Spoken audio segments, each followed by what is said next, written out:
रुक्मिणी ने निर्मला से त्योरियां बदलकर कहा, क्या नंगे पांव मदरसे जाएगा? निर्मला ने बच्ची के बाल गूंथते हुए कहा, मैं क्या करूं, मेरे पास रुपये नहीं है। गहने बनवाने को रुपये जोड़ते हैं, लड़के के जूतों के लिए रुपयों में आग लग जाती है। दो तो चले ही गए, क्या तीसरे को भी रुला रुला कर मार डालने का इरादा है? निर्मला ने सांस खींचकर कहा, जिसको जीना है जिएगा, जिसको मरना है मरेगा। मैं किसी को मारने जिलाने नहीं जाती। आजकल एक न एक बात पर निर्मला और रुक्मिणी में रोज ही झड़प हो जाती थी।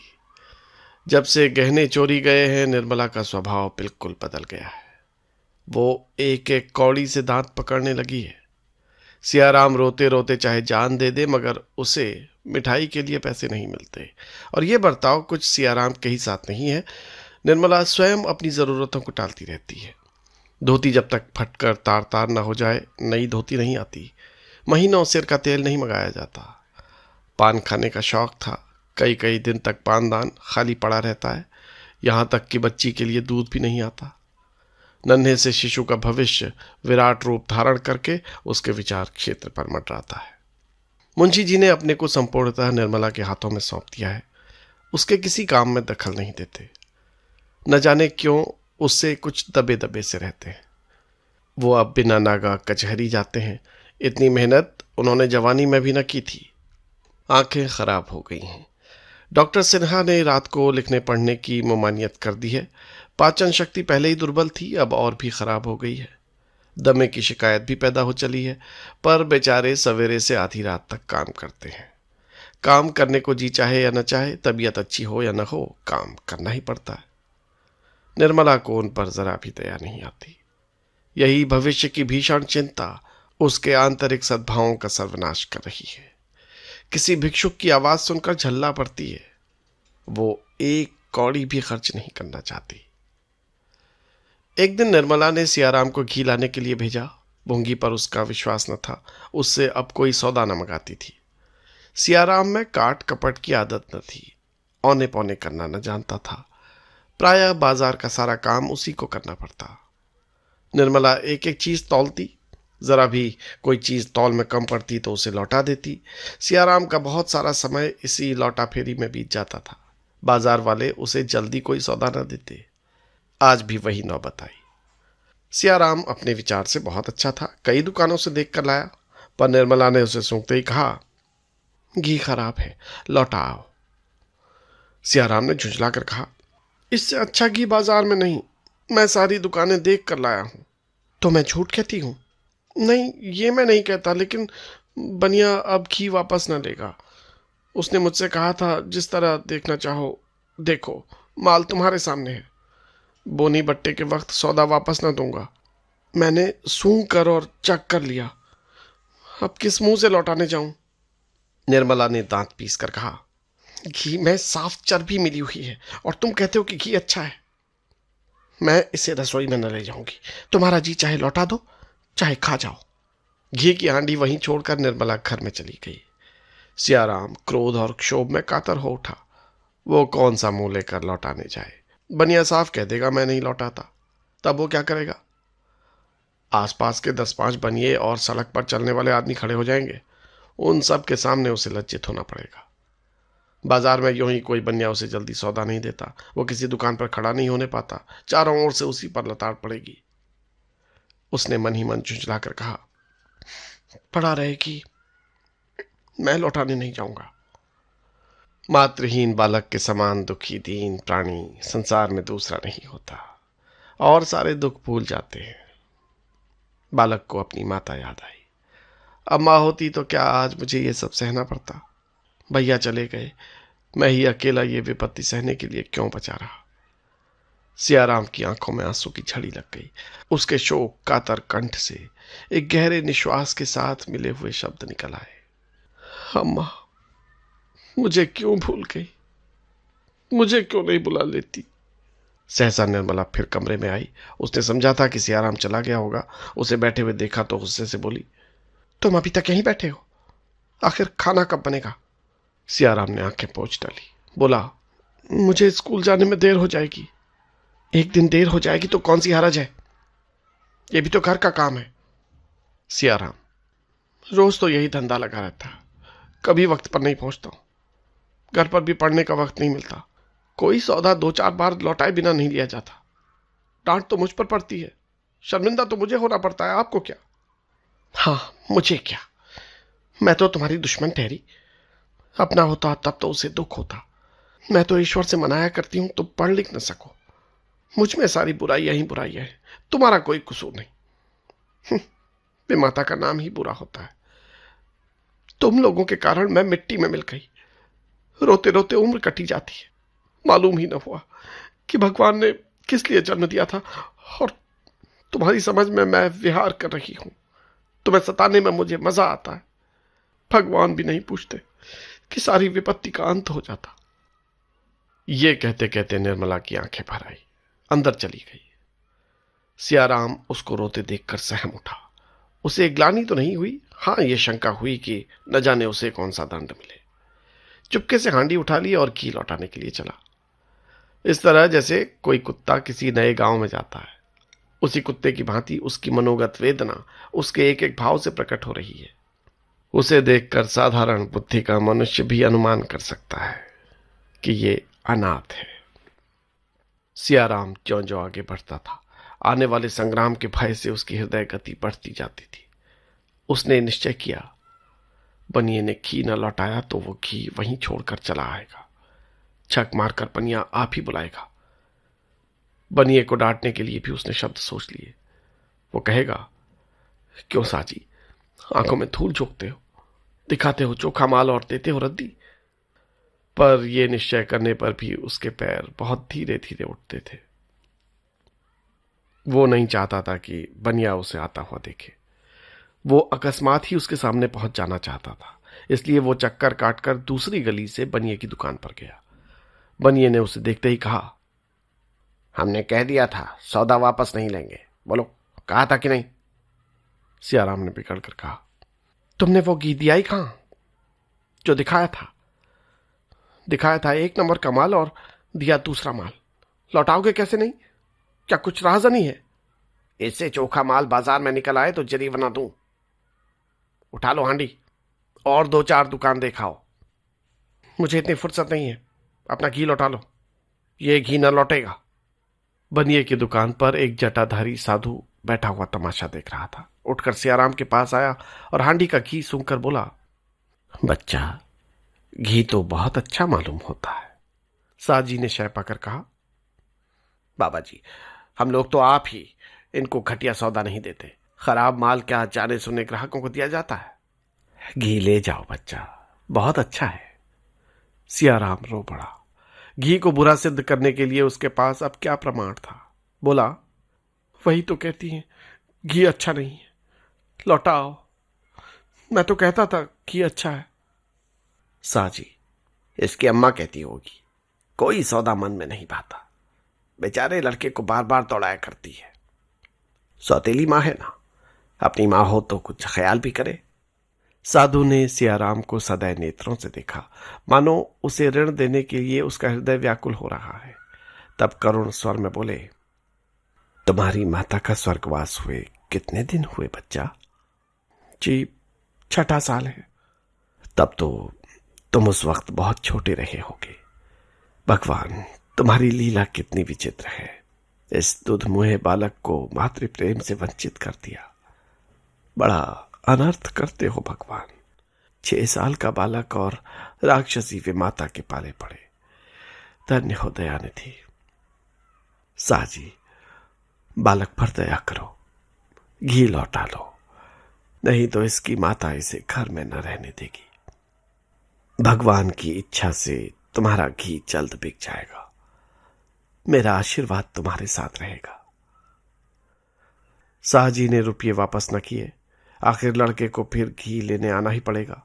न जाने दिन में कितनी बार चक्कर लगाना पड़े और किस जालिये से पाला पड़े। उसकी दुकान में तो घी सबसे अच्छा था, वो सियाराम को दे दिया। सियाराम दिल में सोच रहा था कि बाबा जी कितने दयालु हैं, उन्होंने सिफारिश न की होती तो साहजी क्या अच्छा घी देते। सियाराम घी लेकर चला तो बाबा जी भी उसके साथ हो लिए। रास्ते में मीठी मीठी बातें करने लगे। बच्चा, मेरी माता भी मुझे 3 साल का छोड़कर परलोक सिधारी थी। तभी से मातृविहीन बालकों को देखता हूं तो मेरा हृदय फटने लगता है।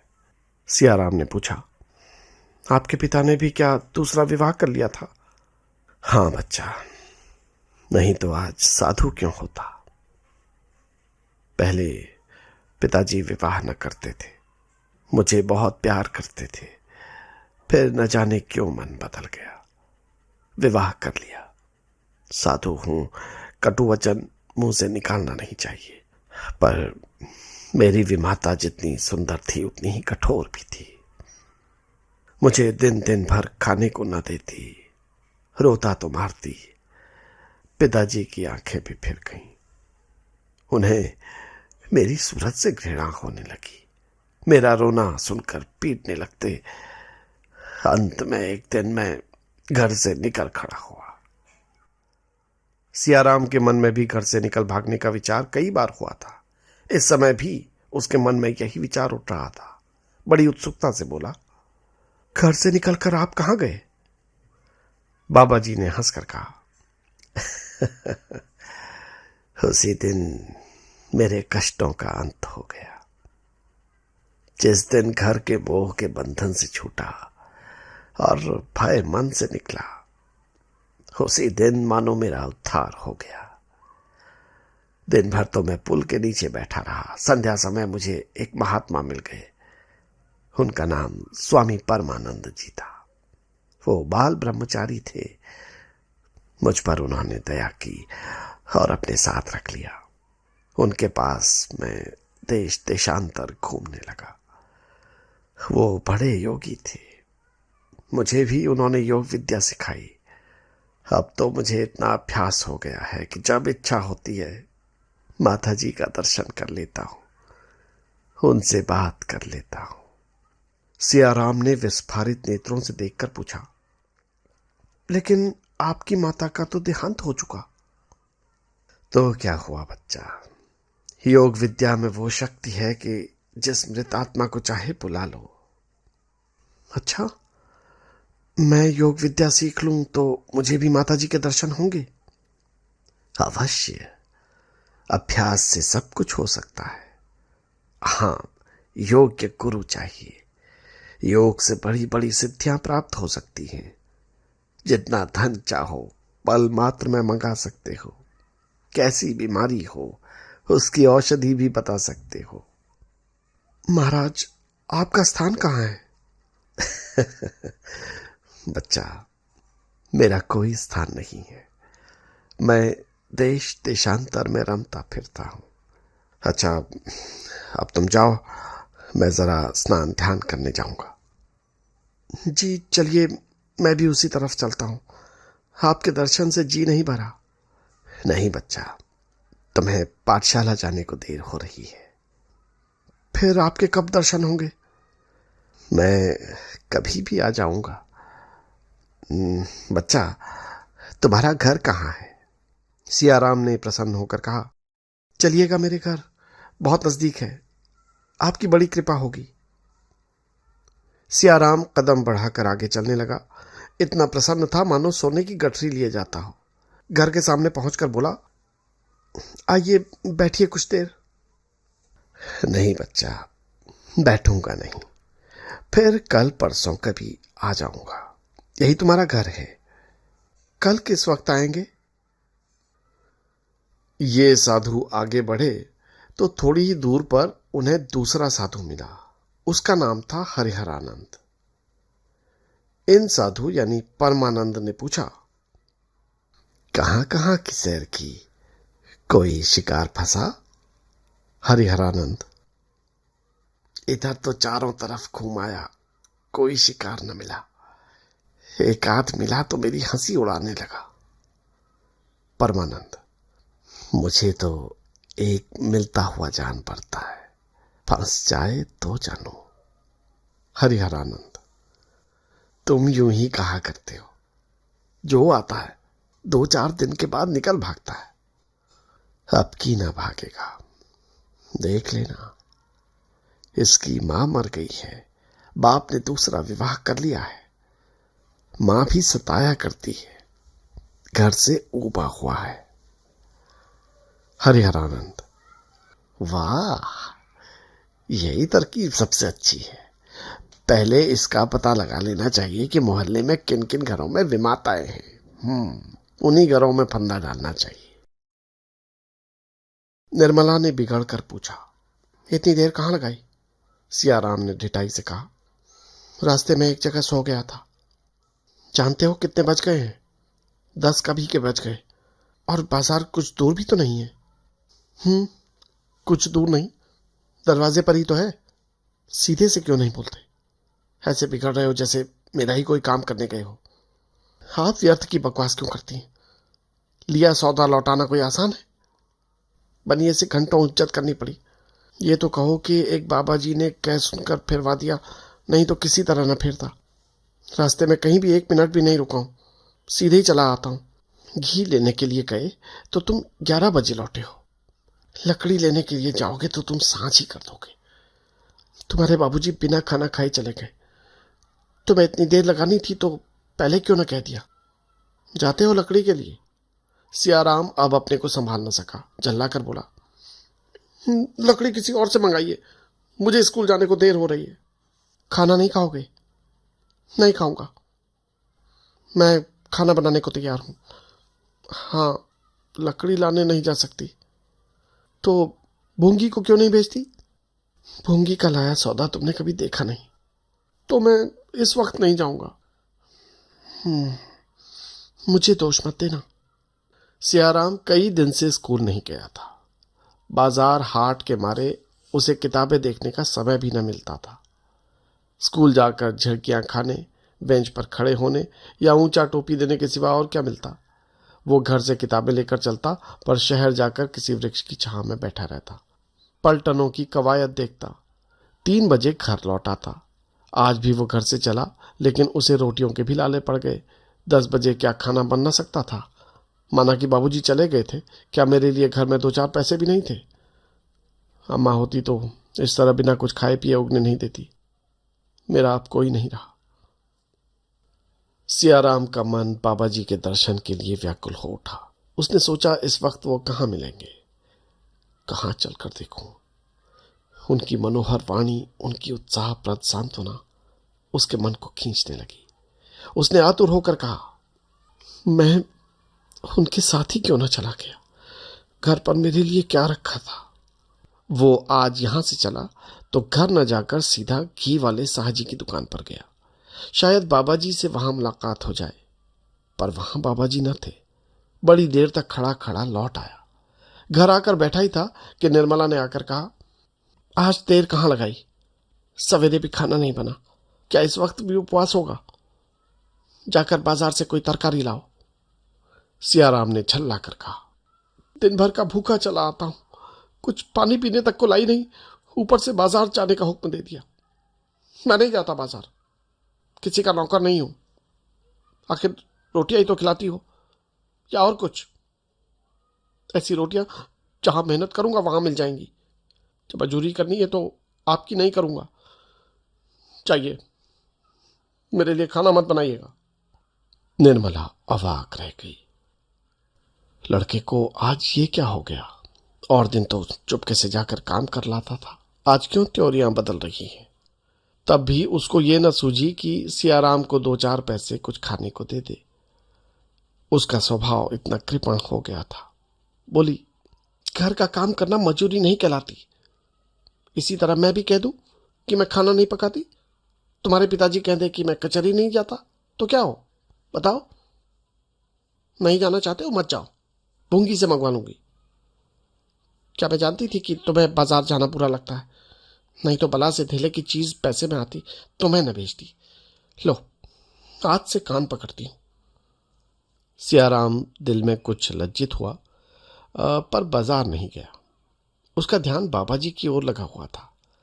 आज सारे दुखों का अंत और जीवन की सारी आशाएं उसे अब बाबा जी के आशीर्वाद में मालूम होती थी। उन्हीं की शरण जाकर उसका ये आधारित जीवन सार्थक होगा।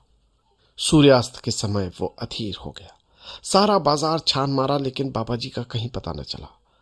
दिन भर का भूखा प्यासा वो अबोध बालक दुखते हुए दिल को हाथों से दबाए आशा और भय की मूर्ति बना हुआ मकानों, गलियों और मंदिरों में उनके आश्रय को खोजता फिरता था, जिसके बिना उसे अपना जीवन दुस्सह हो रहा था। एक बार मंदिर के सामने उसे कोई खड़ा दिखाई दिया। उसने समझा वही है। हर्षोल्लास से फूल उठा, दौड़कर जाकर साधु के पास खड़ा हो गया, पर वो तो कोई और ही महात्मा थे। निराश होकर आगे बढ़ गया। धीरे धीरे सड़कों पर सन्नाटा छा गया। घरों के द्वार बंद होने लगे। सड़क की पटरियों पर और गलियों में बसखटे या बोरे बिछा बिछाकर भारत की प्रजा सुख निद्रा में मग्न होने लगी। लेकिन सियाराम घर न लौटा। उस घर से उसका दिल फट गया था। किसी को उससे प्रेम न था। वहां तो वो किसी पराश्रित की भांति पड़ा हुआ था, केवल इसलिए कि उसे कहीं और शरण नहीं थी। इस वक्त भी उसके घर न जाने की किसे चिंता होगी। बाबूजी भोजन करके लेटे होंगे, अम्मा जी भी आराम करने जा रही होंगी। किसी ने मेरे कमरे में झांक कर देखा भी नहीं होगा। हाँ, बुआ जी थोड़ा घबरा गई होंगी, वही अभी तक मेरी राह देख रही होंगी। जब तक मैं नहीं जाऊंगा भोजन नहीं करेंगी। रुक्मिणी की याद आते ही सियाराम घर की ओर चला। वो अगर कुछ और नहीं कर सकती थी तो कम से कम उसे गोद में चिपटा कर रोती तो थी। सियाराम घर की ओर चला ही था कि सहसा बाबा परमानंद एक गली से आते दिखाई दिए। सियाराम ने आकर उनका हाथ पकड़ लिया। परमानंद ने चौंक कर पूछा, बच्चा तुम यहां? सियाराम ने बात बनाकर कहा, जी मैं एक दोस्त से मिलने आया था। अच्छा, आपका स्थान यहां से कितनी दूर है? हम लोग तो यहां से जा रहे हैं बच्चा, हरिद्वार की यात्रा है। सियाराम ने हतोत्साह होकर कहा, क्या आज ही चले जाइएगा? हाँ बच्चा, आज ही जाएंगे। अब लौट कर आऊंगा तो दर्शन दूंगा। सियाराम ने कातर कंठ से कहा, लौटकर? हाँ, जल्द ही आऊंगा बच्चा। सियाराम साधु से बोला, जी यहां घर के लोगों को मेरी क्या परवाह है। हाँ। इससे आगे सियाराम और कुछ नहीं कह सका। उसके अश्रुपूरित नेत्रों ने उसकी करुण गाथा उससे कहीं विस्तार के साथ सुना दी जितनी उसकी वाणी कह सकती थी। परमानंद ने बालक को कंठ से लगाकर कहा, अच्छा बच्चा, तेरी इच्छा हो तो चल। साधु संतों की संगति का भी आनंद उठा। भगवान की इच्छा होगी तो तेरी इच्छा पूरी होगी। दाने पर मंडराता हुआ पक्षी अंत में दाने पर गिर पड़ा। उसके जीवन का अंत पिंजरे में होगा या व्याघ्र की छुरी के तले, ये कौन जानता है। मुंशी जी 5 बजे कचहरी से लौटे और अंदर आकर चारपाई पर गिर पड़े।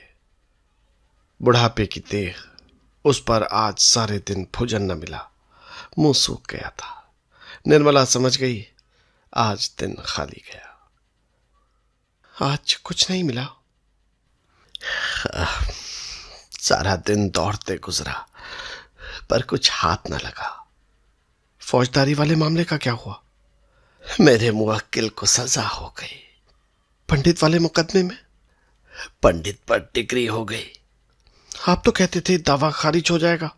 हाँ, कहता तो था, अब भी कहता हूं, दावा खारिज हो जाना चाहिए था, मगर उतना सिर मगजन कौन करे।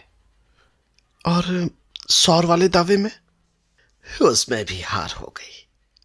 तो आप आज किसी अभागे का मुंह देखकर उठे थे। मुंशी जी से अब काम बिल्कुल न हो सकता था। एक तो उनके पास मुकदमे आते ही न थे, और जो आते भी थे वो बिगड़ जाते थे, मगर अपनी असफलताओं को निर्मला से छिपाते रहते थे। जिस दिन कुछ हाथ न लगता उस दिन किसी से 2-4 रुपये उधार लाकर निर्मला को दे देते थे। प्रायः सभी मित्रों से कुछ कुछ ले चुके थे। आज वो डॉल भी न लगा। निर्मला ने चिंतापूर्ण स्वर में कहा, आमदनी का ये हाल है तो ईश्वर ही मालिक है। उस पर बेटे का ये हाल है, कि बाजार जाना मुश्किल। चाहता है कि भूंगी ही सारे काम करे। घी लेकर 11 बजे लौटा। कितना कहकर हार गई कि लकड़ी लेते आओ, पर सुना नहीं। तो खाना नहीं पकाया? ऐसी बातों से तो आप मुकदमे हारते हैं। ईंधन के बिना किसी ने खाना बनाया है कि मैं बना लेती? तो बिना कुछ खाए ही चला गया। घर में और था ही क्या जो खिला देती? मुंशी जी ने डरते डरते कहा। कुछ पैसे वैसे न दिए? निर्मला ने भौहें सिकोड़ कर कहा। घर में पैसे फलते हैं ना? मुंशी जी ने कुछ जवाब न दिया। जरा देर तो प्रतीक्षा करते रहे कि शायद जलपान के लिए कुछ मिलेगा, लेकिन जब निर्मला ने पानी मंगवाया तो बेचारे निराश होकर बाहर चले गए। सियाराम के कष्ट का अनुमान करके उनका चित्त चंचल हो उठा। सारा दिन गुजर गया, बेचारे ने अभी तक कुछ नहीं खाया, कमरे में पड़ा होगा। एक बार भूंगी से ही लकड़ी मंगा ली जाती तो क्या नुकसान हो जाता। ऐसी किफायत भी किस काम की कि घर के आदमी भूखे रह जाएं। अपना संदूक खोलकर टटोलने लगे कि शायद 2-4 आने पैसे मिल जाएं। उसके अंदर सारे कागजात निकाल डाले, एक एक खाना देखा पर कुछ भी न मिला। अगर निर्मला के संदूक में पैसे न फलते थे तो इस संदूकची में शायद इसके फूल भी न लगते हों। लेकिन संयोग ही कहिए कि कागजों को झाड़ते हुए चवन्नी गिर पड़ी। मारे हर्ष के मुंशी जी उछल पड़े। बड़ी बड़ी रकमें इसके पहले कमा चुके थे, पर यह चवन्नी पाकर इस समय उन्हें जितना आह्लाद हुआ उतना पहले कभी नहीं हुआ था। चवन्नी हाथ में लिए हुए सियाराम के कमरे के सामने आकर पुकारा। कोई जवाब न मिला। तब कमरे में जाकर देखा, सियाराम का कहीं पता नहीं। क्या अभी तक स्कूल से नहीं लौटा? मन में ये प्रश्न उठते ही मुंशी जी ने अंदर आकर भूंगी से पूछा, क्या स्कूल से लौटे नहीं? कुछ पानी पिया है? भूंगी ने कुछ जवाब न दिया और नाक सिकोड़कर मुंह फेरते हुए चली गई। मुंशी जी आहिस्ता आहिस्ता अपने कमरे में आकर बैठ गए। आज पहली बार उन्हें निर्मला पर क्रोध आया, लेकिन एक क्षण में क्रोध का आघात अपने ऊपर होने लगा। उस अंधेरे कमरे में फर्श पर लेटे हुए वो अपने को पुत्र की ओर से इतना उदासीन हो जाने पर धिक्कारने लगे। दिन भर के थके थे, थोड़ी देर में उन्हें नींद आ गई। भूंगी ने आकर पुकारा, बाबूजी, रसोई तैयार है। मुंशी जी चौंक कर उठ बैठे। कमरे में लैंप जल रहा था। क्या बज गया भूंगी? मुझे नींद आ गई थी। कोतवाली के घंटे में तो 9 बज गए हैं और हम नहीं जानत। सिया बाबू आए? आए होंगे तो घर ही में न होंगे। मुंशी जी ने झुंझलाकर पूछा। मैं पूछता हूं कि आए या नहीं, और तू न जाने क्या क्या जवाब देती है। आए कि नहीं? मैंने तो नहीं देखा, झूठ कैसे कह दूं? मुंशी जी फिर बोले, उसको आ जाने दे, तब चलता हूं। आधे घंटे तक घर की ओर आंख लगाए लेटे रहे। तब वो उठकर बाहर आए और दाहिने हाथ कोई 2 फलांग तक चले। तब लौटकर द्वार पर आए और पूछा, सिया बाबू आ गए? अंदर से आवाज आई, अभी नहीं। मुंशी जी फिर बाईं ओर चले और गली की नुक्कड़ तक गए। सियाराम कहीं दिखाई न दिया। वहां से फिर घर आए, द्वार पर खड़े होकर पूछा, सिया बाबू आ गए? अंदर से आवाज मिली, नहीं। कोतवाली के घंटे में 10 बजने लगे। मुंशी जी बड़े वेग से कंपनी बाग की तरफ चले। सोचने लगे शायद वहां घूमने गया हो और घास पर लेटे लेटे नींद आ गई हो। बाग में पहुंचकर उन्होंने हर एक बेंच को देखा, चारों तरफ घूमे। बहुत से आदमी घास पर पड़े हुए थे, पर सियाराम का निशान न था। उन्होंने सियाराम का नाम लेकर जोर से पुकारा, पर कहीं से आवाज न आई। ख्याल आया कि शायद स्कूल में कोई तमाशा हो रहा हो। स्कूल 1 मील से कुछ ज्यादा ही था। स्कूल की तरफ चले, पर आधे रास्ते से ही लौट गए। बाजार बंद हो गया था। स्कूल में इतनी रात तमाशा नहीं हो सकता। अब की उन्हें आशा हो रही थी कि सियाराम लौट आया होगा। द्वार पर आकर उन्होंने पुकारा, सिया बाबू आए? किवाड़ बंद थे, कोई आवाज नहीं आई। फिर जोर से पुकारा। भूंगी किवाड़ खोलकर बोली, अभी तो नहीं आए। मुंशी जी ने धीरे से भूंगी को अपने पास बुलाया और करुण स्वर में बोले, भूंगी, तू तो घर की सारी बातें जानती है, बता ना, आज क्या हुआ था? बाबूजी, झूठ नहीं बोलूंगी, मालकिन छुड़ा देगी और क्या। दूसरे का लड़का इस तरह नहीं रखा जाता। जहां कोई काम हुआ बस बाजार भेज दिया। दिन भर बाजार दौड़ते बीतता था। आज लकड़ी लाने न गए तो चूल्हा ही न जला। कहो तो मुंह फुला दे। जब आप नहीं देखते बाबूजी तो दूसरा कौन देखेगा। अब चलिए भोजन कर लीजिए, बहू जी कब से बैठी हैं।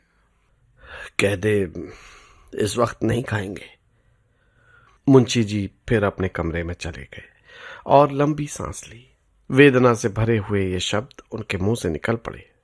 ईश्वर, क्या अभी दंड पूरा नहीं हुआ? क्या इस अंधे की लकड़ी को हाथ से छीन लोगे? निर्मला ने आकर कहा, आज सियाराम अभी तक नहीं आए। कहती रही कि खाना बनाए देती हूं, खा लो, मगर न जाने कब उठकर चले गए। न जाने कहां घूम रहे हैं, बात तो सुनते नहीं। अब कब तक इनकी राह देखा करूं? आप चलकर खा लीजिए, उनके लिए खाना उठाकर रख दूंगी। मुंशी जी ने कठोर नेत्रों से निर्मला की ओर देखकर कहा, अभी कै बजे होंगे? क्या जाने, 10 बजे होंगे। जी नहीं, 12 बजे। निर्मला शून्य में बोली, 12 बज गए? इतनी देर तो कभी नहीं करते थे। तो अब कब तक उनकी राह देखोगे? दोपहर को भी कुछ नहीं खाया था। ऐसा सैलानी लड़का मैंने नहीं देखा। क्यों, तुम्हें बहुत दिक्कत करता है क्या? देखिए ना, इतनी रात गई और घर की सुध भी नहीं। शायद ये आखिरी शरारत हो।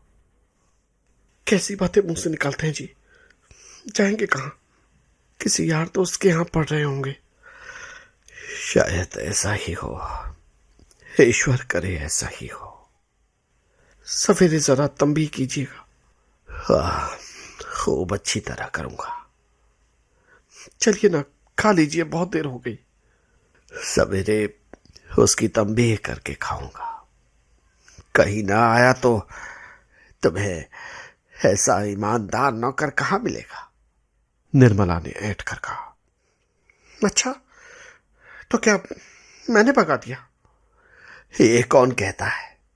तुम उसे क्यों भगाने लगी? तुम्हारा तो काम करता था। शामत आ गई होगी। निर्मला ने और कुछ नहीं कहा। बात बढ़ जाने का भय था। भीतर चली गई। सोने को भी न कहा। जरा देर में भूंगी ने अंदर से किवाड़ भी बंद कर दिए। क्या मुंशी जी को नींद आ सकती थी? तीनों लड़कों में केवल एक बच रहा था, वो भी हाथ से निकल गया तो फिर जीवन में अंधकार के सिवा और क्या है? कोई नाम लेने वाला भी नहीं रहेगा। कैसे कैसे रत्न हाथ से निकल गए। मुंशी जी की आंखों से अश्रुधारा बह रही थी तो क्या आश्चर्य। उस सघन ग्लानि तिमिर में आशा की एक हल्की सी रेखा उन्हें संभाले हुए थी। जिस दिन ये रेखा लुप्त हो जाएगी, कौन कह सकता है उन पर क्या बीतेगी। उनकी उस वेदना की कल्पना कौन कर सकता है। कई बार मुंशी जी की आंखें झपकी, लेकिन हर बार से आराम की आहट के धोखे में चौंक पड़ते। सवेरा होते ही मुंशी जी फिर से आराम को खोजने निकले। किसी से पूछते शर्म आती थी। किस मुंह से पूछे? उन्हें किसी से सहानुभूति की आशा न थी। प्रकट न करके मन में सब यही कहेंगे, जैसा किया वैसा भोगो। सारा दिन वो खेल के मैदानों, बाजारों और बगीचों का चक्कर लगाते रहे। 2 दिन निराहार रहने पर भी उन्हें इतनी शक्ति कैसे हुई, ये वही जाने। रात के 12 बजे मुंशी जी घर लौटे। दरवाजे पर लालटेन जल रही थी। निर्मला द्वार पर खड़ी थी। देखते ही बोली, आपने कहा भी नहीं, जाने कब चल दिए, कुछ पता चला? मुंशी जी ने आग्नेय नेत्रों से ताकते हुए कहा, अच्छा हो सामने से, नहीं तो बुरा होगा। मैं आपे में नहीं हूं, ये तुम्हारी करनी है। तुम्हारे कारण आज मेरी ये दशा हो रही है। 6 साल पहले क्या इस घर की यही दशा थी? तुमने मेरा पना बनाया घर बिगाड़ दिया। तुमने लहलहाते बाग को उजाड़ डाला। केवल एक ठूंठ रह गया है, उसका निशान मिटाकर तभी तुम्हें संतोष होगा। मैं अपना सर्वनाश करने के लिए तुम्हें अपने घर नहीं लाया था, सुखी जीवन को और भी सुखमय बनाना चाहता था। ये उसी का प्रायश्चित है। जो लड़के पान की तरफ फेरे जाते थे, उन्हें मेरे जीते जी तुमने चाकर समझ लिया, और मैं आंखों से सब कुछ देखते हुए भी अंधा बना बैठा रहा। जाओ, मेरे लिए थोड़ा सा संख्या भेज दो, बस यही कसर पूरी रह गई है, हो जाए। निर्मला ने रोते हुए कहा, मैं तो अभागी नहीं हूं, आप कहेंगे तब चलूंगी। न जाने मुझे ईश्वर ने जन्म ही क्यों दिया था। मगर आपने ये कैसे समझ लिया कि सियाराम आएंगे ही नहीं? मुंशी जी ने अपने कमरे की ओर जाते हुए कहा, चलाओ मत, जाकर खुशियां मनाओ, तुम्हारी मनोकामना पूरी हो गई। निर्मला सारी रात रोती रही। इतना कलंक उसने जियाराम को गहने ले जाते देखने पर भी मुंह खोलने का साहस नहीं किया था, इसलिए तो कि लोग समझेंगे कि ये मिथ्या दोषारोपण करके लड़के से बैर साध रही है, और आज उसके मौन रहने पर उसे अपराधीन ठहराया जा रहा है। यदि वो जियाराम को उसी क्षण रोक देती और जियाराम कहीं लज्जावश भाग जाता, तो क्या उसके सिर अपराध न मढ़ा जाता? सियाराम के साथ ही उसने कौन सा दुर्व्यवहार किया था? वो कुछ बचत के ही विचार से तो सियाराम से सौदे मंगवाया करती थी। क्या वो बचत करके अपने लिए गहने गढ़वाना चाहती थी? जब आमदनी का ये हाल हो रहा था तो पैसे पैसे पर निगाह रखने के सिवाय कुछ जमा करने का उसके पास और साधन ही क्या था? जवानों की जिंदगी का तो भरोसा नहीं, बूढ़ों की जिंदगी का क्या ठिकाना। बच्ची के विवाह के लिए वो किसके सामने हाथ फैलाती? बच्ची का भार कुछ उसी पर तो नहीं था, वो केवल पति की सुविधा ही के लिए कुछ बटोरने का प्रयत्न कर रही थी। पति ही की क्यों, सियाराम ही तो पिता के बाद घर का स्वामी होता। बहन के विवाह करने का भार क्या उस पर नहीं पड़ता? निर्मला सारी कतर ब्योंत पिता और पुत्र का संकट मोचन करने के लिए ही तो कर रही थी। बच्ची का विवाह इस परिस्थिति में संकट के सिवा और क्या था? पर इसके लिए भी उसके भाग्य में अपयश ही पदा था। दोपहर हो गई पर आज भी चूल्हा नहीं जला। खाना भी जीवन का काम है, इसकी किसी को सुध ही न थी। मुंशी जी बाहर बेजान पड़े थे और निर्मला भीतर। बच्ची कभी भीतर जाती कभी बाहर, कोई उससे बोलने वाला न था। बार बार से आराम के कमरे के द्वार पर जाकर खड़ी होती और भैया भैया पुकारती, भैया जवाब न देता था। संध्या समय मुंशी जी आकर निर्मला से बोले, निर्मला, तुम्हारे पास कुछ रुपये हैं?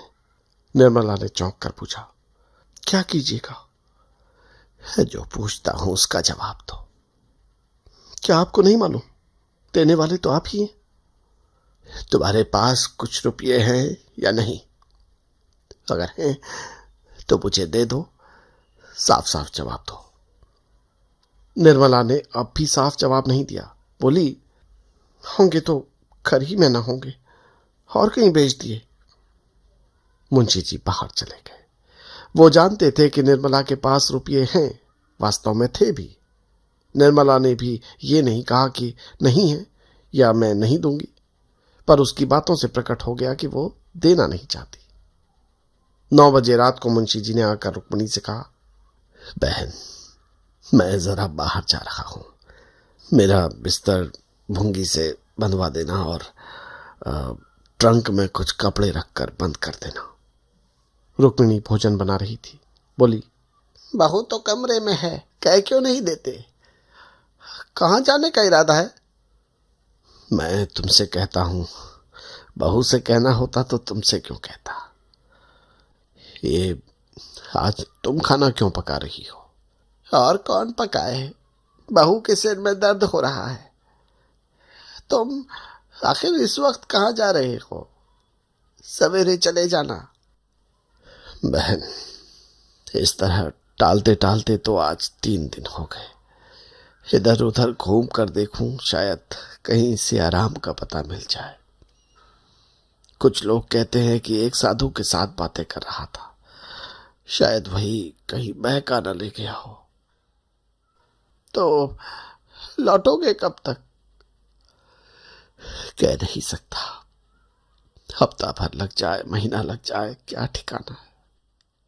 आज कौन दिन है?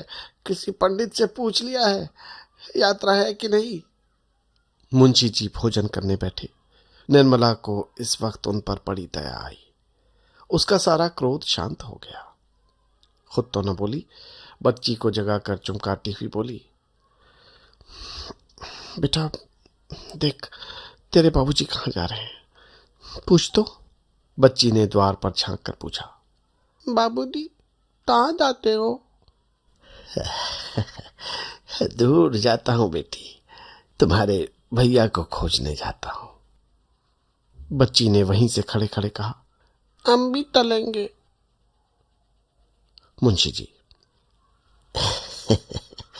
बड़ी दूर जाते हैं बेटा, तुम्हारे लिए चीजें लाएंगे, यहाँ क्यों नहीं आती? बच्ची मुस्कुराकर छिप गई और एक क्षण में किवाड़ से सिर निकालकर बोली, हम भी चलेंगे। मुंशी जी ने उसी स्वर में कहा, हम तुम तो नहीं ले चलेंगे। हम तो क्यों नहीं ले चलो दे? तुम तो हमारे पास आती नहीं हो। लड़की ठुमकती हुई आकर पिता की गोद में बैठ गई। थोड़ी देर के लिए मुंशी जी उसकी बाल क्रीड़ा में अपनी अंतर्वेदना को भूल गए। भोजन करके मुंशी जी बाहर चले गए। निर्मला खड़ी ताकती रही। कहना चाहती थी कि व्यर्थ ही जा रही हो, पर कह न सकती थी। कुछ रुपये निकाल कर देने का विचार करती थी, पर दे न सकती थी। अंत को न रहा गया और रुक्मिणी से बोली, दीदी जी जरा समझा दीजिए, कहाँ जा रहे हैं? मेरी जबान पकड़ी जाएगी, पर बिना बोले नहीं रहा जाता। बिना ठिकाने कहाँ खोजेंगे? व्यर्थ हैरानी होगी। रुक्मिणी ने करुणा सूचक नेत्रों से देखा और अपने कमरे में चली गई।